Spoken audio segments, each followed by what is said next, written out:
Today's Tuesday, January 13th, 2015. My name is Ann Peskin, and it's my honor and privilege today to interview Adele Gordon for the Jewish Historical Society of Fairfield County. Good morning. Good morning. Good morning, Ann.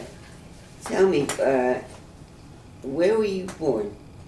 I was born in Bridgeport, Connecticut, and I am in 1936. And who were your grandparents? Were they also born in Connecticut? No. My grandparents lived in New York. They were not born in this country. They were born in Russia. I was fortunate enough to know both my mother's parents, and I knew my father's mother. My grandfather had died when she was quite young, leaving her a young widow. So I didn't know him, but I knew the three of them. What kind of living? Interesting. My grandfather in New York lived in Lower Manhattan. My mother always said not the Lower East Side. It was above Houston Street. He was a glazier, and they had a glass shop, and they did not live really in a Jewish neighborhood, but they lived on 5th Street. And of course, my grandmother was a housewife and a cook and a baker, and my other grandmother, I've been told, earned a living by having a small store where she sold sundries and things like that in New York. By the time I knew her, they were living in Bridgeport. And what about your parents? My father went to NYU dental school. He, interestingly, the story is that he was thinking about engineering, and he was told he'd never get a job, right? Or he'd have to change his name, and so he decided to go to dental school. At that point he didn't have to do pre-dental, college. I think he went to CCNY, and then went to NYU, and he graduated in 1917 from dental school, and moved to Bridgeport and opened a practice in Bridgeport. He got there because his sister was living in Bridgeport, and that's how he got there. She had married someone who lived in Bridgeport, so he opened his practice there. Now you were in Bridgeport. Now, how did you get to Fairfield County, you yourself? Well, I was born in Bridgeport, right. So when I married,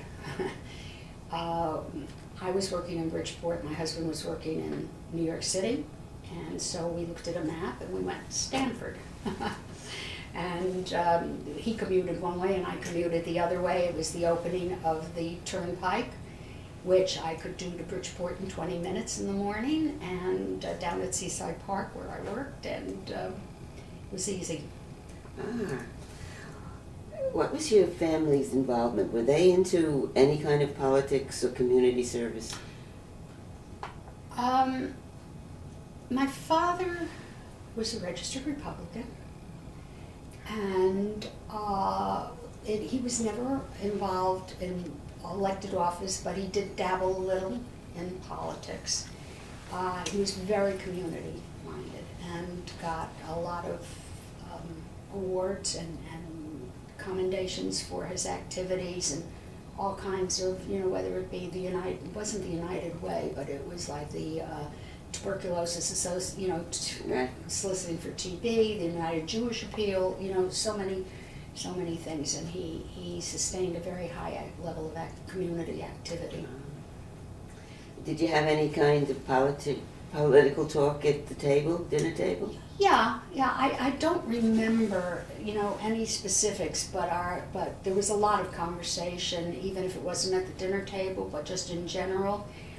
We did it those days, eat together, and we had a lot of conversation about local, national events and community events. It was always conversation.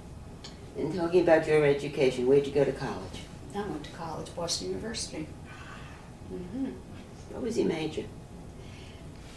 My major was, I graduated with a degree in speech and hearing therapy, and practiced for a couple of years. Did you do any politics at college? No. I was thinking about that. I think I was at a time when it was students were very apolitical. What date was that about? I graduated 1956, and there was very little discussion about politics. The only thing that I do remember was the election, Eisenhower, I think it was, that election, and I remember people getting somewhat excited over that, but other than that, I can't remember a single political event that stirred people in my dorm or in my classes. And who were your heroes, if you had heroes at that time? I didn't have political heroes because we followed the whole line of being very apolitical. No. And when did you decide to go into politics? Now we're back to Stanford, I guess. Yeah. Well, it really started by the recognition that you couldn't really do anything unless you were there to vote. And primaries? Well, no, I meant vote like on the Board of Ed. Okay. Make it policy differences. What happened was that we were very unhappy with the educational system and the way things were managed. And I recall one day going down to the old Board of Ed on Broad Street and walking in and saying, "I'd like to see a budget, please." And they said, "Who are you? You want what?" And then I understood that it reverberated throughout the school system. There was some woman who was asking for a school budget. And, and so it started by something as simple as that, to going to, when Joe Franchina was appointed to the Board of Ed, and after having lost his job as superintendent of schools, and there's a whole host of things, and we decided to start a organization called Quest. I do remember. You do remember Quest, and we, in no time at all, you could tell about the times, because in no time at all we had signed up maybe 500 people who sent us $5 each to start the organization, and that became sort of a launching pad. And then when Ellen Camhigh, who also was one of the starters with me on Quest, ran for the Board of Ed and got elected, and then I realized I had to be there if I was really going to make a difference. So it was good to have Quest and all the people behind us, but we needed to do more. So that's what was the impetus for me to get involved politically. But you do belong to a party. I do. I'm a registered Republican. And you said before your father was. Yes, but that wasn't the reason. No? No, because it really wasn't. What happened when we were talking earlier before, off camera, about Paul Shapiro. Yeah. And I can remember Paul standing in my kitchen, and Les and I were new to Stanford, basically new in our house. And Paul was political, very politically active, and he said to us, "Are you registered?" And we said, "Oh yeah, we're registered independents." He said, "That doesn't do you very good." He said, "I don't care what party you belong to, but you should register in a party." And so we did, and Les went, coming from New York City, he registered as a Democrat, and then I re-registered as a Republican. So, and that was good. I mean, I longed for the days of Weicker and McKinney and people like that who were in the Republican Party, and made sense. So, and I never changed because they found it useful to have a friendly Republican that they could appoint to different things, and so I just stayed a Republican, and that's how I... What offices did you hold? Just a Board of Education. I was And when did you elected start? in 1972. Well, actually, I was appointed to fill a term in 1972, and then ran 2 elections after that. For 3-year terms each, they were after. Well, we're talking about mentors or supporters. Did you have people that did mentor you at all? You know, I thought about that a lot, and I don't think so. I don't think there was. I tried to think of people who were there both politically and educationally. I found that there were people, I wouldn't call them mentors, I would call them collaborators, people that I valued, that I worked with, whose opinions I valued. But I didn't have anybody that I could go to and say, you know, what do you think about this, or how should we handle that? It sort of was by trial and error, but a lot of good people around me who worked together with me. You had to campaign. I did. Want to talk about it? How did you feel about the campaigning, and how did you raise the money? The money didn't seem to be a big issue. We just sent out, because we were only looking, I think I raised $500 and that about covered it. You know, it was, people just sent me checks, and that was easy.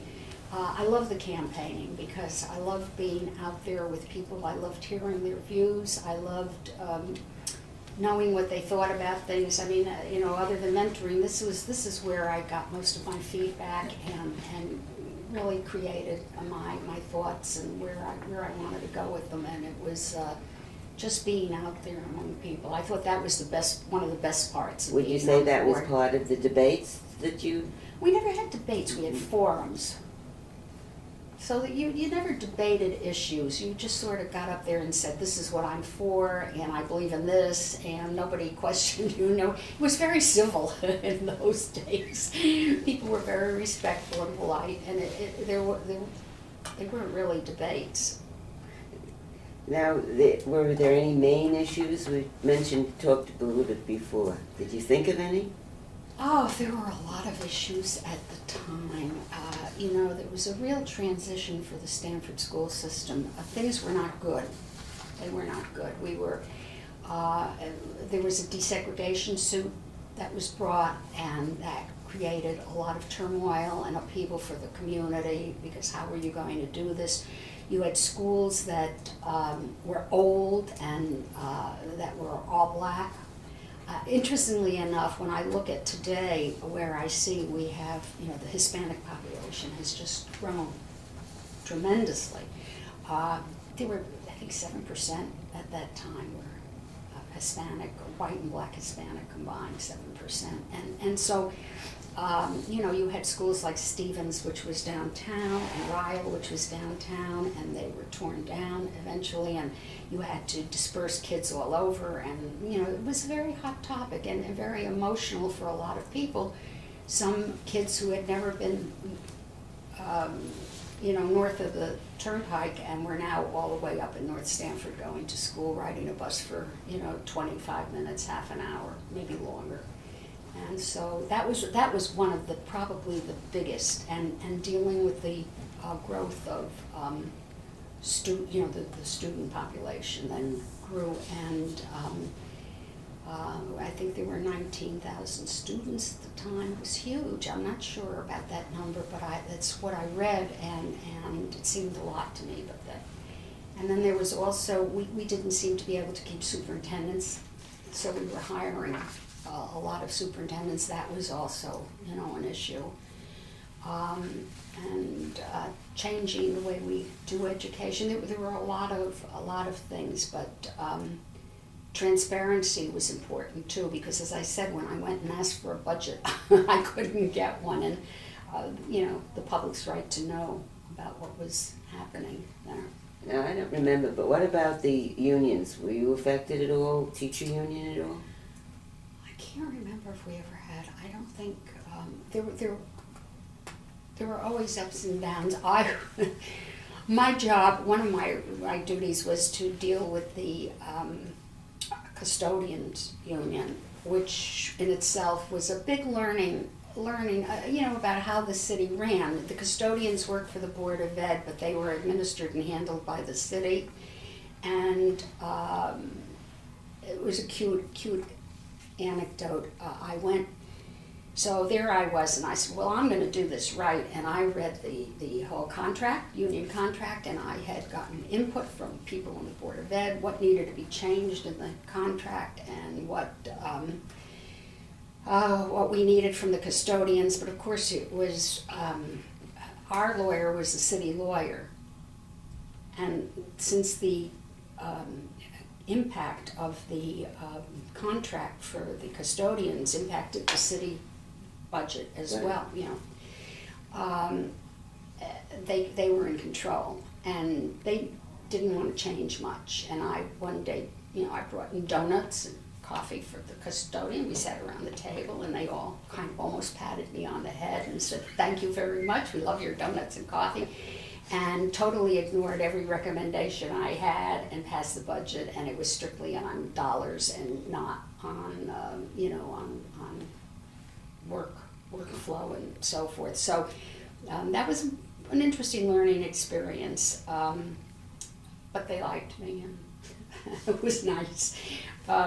Yeah, but I don't remember any, I just don't remember any upheaval with the teacher's contract. One of the things was, and I can't remember whether it was during my term, that all the administrators were in the same contract with the teachers, which I thought was just terribly wrong.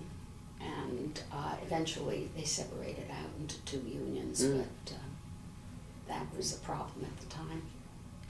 Now, what was what you would say the moment, the proudest moment in your political career?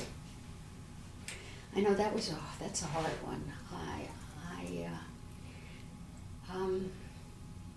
I don't know.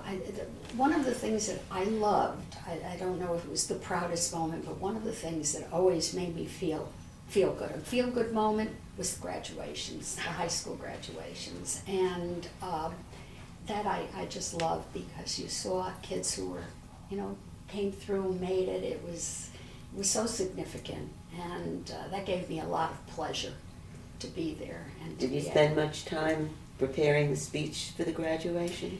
No, but I did have one at Rippewam where I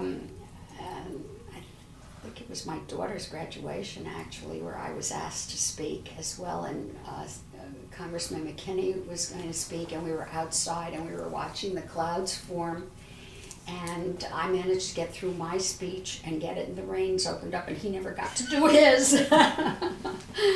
So I do remember that. Well, let me ask the other side. What was the most regrettable moment? You know, one of the interesting things happened, and one of the big battles, and I don't know why, so it must have been significant because it reoccurs in my memory, was the question of weighted grades. And there was a strong push by a couple of board members, who happened to have seniors at the time, who wanted to have the school system weight the grades of those students who were in the AP and the honors classes. And I was relatively new on the board at the time, and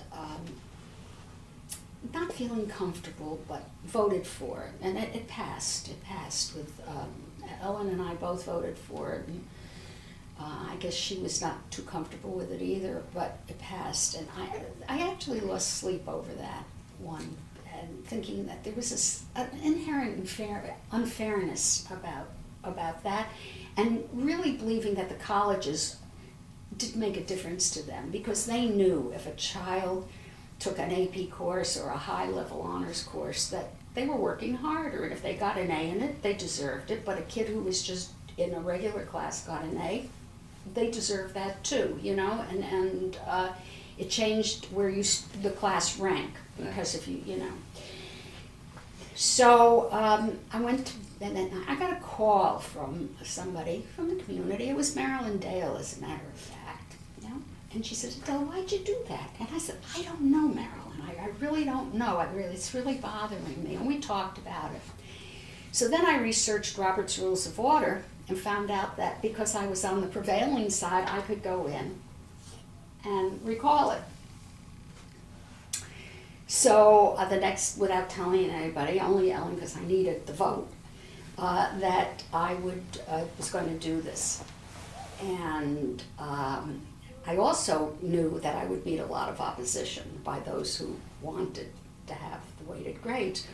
So I found out that if the chair slapped me down, there was still a rule that I could invoke that would call the question for him. And so being in public, you know, and he did do exactly that, and I called the question, and then we had to have a recess while we researched Robert's rules and found out I was right, and we had a re-vote on it, and it went down. And that was kind of like a win-win thing, because not only did I feel better, sleep better, because I felt I had done the right thing, but I also won politically, and you know, I won the battle. So it was kind of a fun time. Were your children at school during that time? Yes, they were all in public school at the time. Now let's turn to another area. Being Jewish, did it help or did it hinder you in your political career? In the climate in Stanford, I didn't find it as a hindrance. I started talking about your children, and you were mentioning it. Are they in politics at all, your children? No. The boys have no interest except my youngest son is a bit of an agitator. And actually is a union member, and you know, has a lot to say, but they've not acted on it. And my daughter has become very community involved, and in many ways, both in the education system, both the synagogue education system. She was head of that for a while, and also for the public schools. So she, you know, so they are involved, but not politically. Well, let's look at what legacy did you leave behind, or would want to leave behind? Well, I think I left a better school system behind than when I started. In 10 years, it's a good amount of time to be able to accomplish something with others and like-minded people. We were fortunate enough to have a wonderful superintendent at one of them, because we went through many superintendents in that short period of time. But Bob Peoples was one of the better superintendents, and we were able to bring in new methods of education, the Bank Street School of Education. We were able to do magnet schools. We were able to do, one of the good things is the data gathering, having somebody like Judy Singer, who was head of all the data, and being able to use it effectively to make improvements. So I think that was probably the biggest, you know, a general improvement in the system was what I had left behind when I finished. Now, we've asked you a lot of questions. Is there anything else you would like to say without a question? No, well, the only thing in general about politics is it's a very interesting process, and a very interesting, I'm a total political junkie, even though I've never run for any other office, nor had a desire to. I think what motivates me is the issue, not the politics, and I think one thing that irks me the most is that when I see people who are there for personal aggrandizement and not for issues, you know, that to make the world a better place, repair the world, is that? Yeah. And so that was a wonderful learning experience, and has held me in good stead, because everything you do has a little politics and a small p, and you know, learning to maneuver and get through the world, it was very positive. So that's really probably all I have to add. Well, I would like to thank you very much from the from the society, and also it's been delightful sharing backgrounds with you. Thank you for having me.